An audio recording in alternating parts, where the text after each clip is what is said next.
கொஞ்சம் ஏதோ பேசிட்டு இருந்தீங்க சார். அவரு என்ன பேசிருப்பாரு சார், என்ன சொல்றாரு, என்ன கொஞ்சறாரு, என்ன சார் பேசுனீங்க அப்படி அவர்கிட்ட? நான் வருவேன்னு சொன்னீங்க வந்துட்டீங்க அப்படின்னு சொன்னீங்க.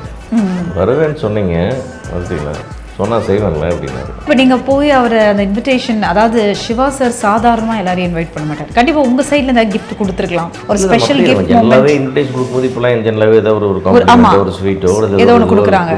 அதெல்லாம் ஒரு பெரிய விஷயம். அதெல்லாம் அவர் பார்க்காத கிஃப்டா. இப்போ கல்யாணத்துக்கு போய் நீங்க என்ன கொடுத்தாலும் அதுக்காக வர வேண்டிய அவசியம் இல்லை. அவர் கொடுக்கறதுக்கு நீ அவர் கொடுக்குற கூப்பிட்டு எத்தனை கோடி கொடுத்து கூப்பிடுற ஆள் இருக்கு. அவர் வந்துருவாரா?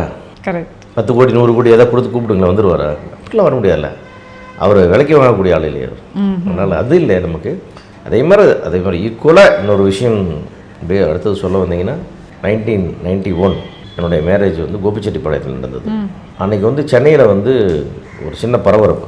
இளையராஜா சார் தேடி ரெக்கார்டிங் தேட்டருக்கு போனவங்களே இன்றைக்கி ராஜா சார் ஊரில் இல்லை, எனக்கு ரெக்கார்டிங் கேன்சல்னு ஒரு செய்தி. எல்லாரும் ஆச்சரியமாக அது எங்கே போனார் அவர் போக மாட்டாருன்னா அவர் எங்கேயுமே போக மாட்டார். ஒரு நம்ம எனக்கு திருவிழா போகிற மீதி 29 நாளும் ஸ்டுடியோவில் தான் வந்துட்டு இருப்பார்னு எல்லாத்துக்கும் தெரியும். அவரை காணோம் ரொம்ப பேச்சு. யாரை கேட்டால் கோபிச்சுங்க, யார் கல்யாணம்? சிவான ஒரு ப்ரொடியூசர் அவர் கல்யாணத்துக்கு போயிருக்காரு. அப்படின்னு எல்லாரும் சொன்னோம், யார் அந்த சிவா? அப்போ தான் கேட்குறேன். கொஞ்சம் பேருக்கு தெரியும், நிறைய பேருக்கு தெரியும். அன்றைக்கி மீடியாவில் இல்லை தெரியும் யாருன்னு வந்து அப்புறம் தான் யாருன்னே தெரியும். என்னோடய கல்யாணத்துக்கு கோபிச்செட்டிப்பாளையம் வந்தார் இளையராஜா சார். இங்கேருந்து ப்ளூ மவுண்டன் ட்ரெயினில் ஏறி ஈரோடில் இறங்கி வந்து பஸ்ஸில் காரில் வந்து கோபிச்செட்டிப்பாளையத்தில் வந்து ரெடியாகி என் கல்யாணத்தில் அட்டன் பண்ணி என் கல்யாணத்தில் வாழ்த்தி பாட்டு பாடி அதுக்கப்புறம் எங்களோட வந்து டிஃபன் சாப்பிட்டு அதுக்கப்புறம் மத்தியானம் ஃப்ளைட் முடிச்சு கோயம்புத்தூர்லேருந்து வந்தார். அப்புறம் கோயம்புத்தூர்லேருந்து ஒரே ஒரு ஃப்ளைட் வாயுதூத் தான் இருக்கும், அதில் வந்தார்.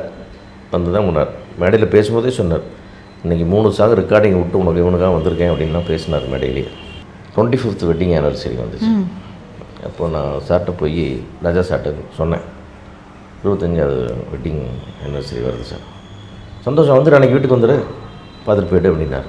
இல்லை சார், ஒரு ஃபங்க்ஷன் வச்சுருக்கேன் இந்த ஹோட்டலில், எல்லா சொந்தங்களும் நண்பர்கள்லாம் வருவாங்க, நீங்கள் கல்யாணத்துக்கு வந்தீங்க 25 வருஷம் கழிச்சு அதுக்கு நீங்கள் வந்து வாழ்த்துனீங்கன்னா அது எனக்கு ஒரு பெருமையாக இருக்கும். அப்படியா, சரி இப்போது வந்துடுறேன். ரொம்ப இதெல்லாம் அவர் அப்படி சொல்கிற ஆளே கிடையாது அவர்.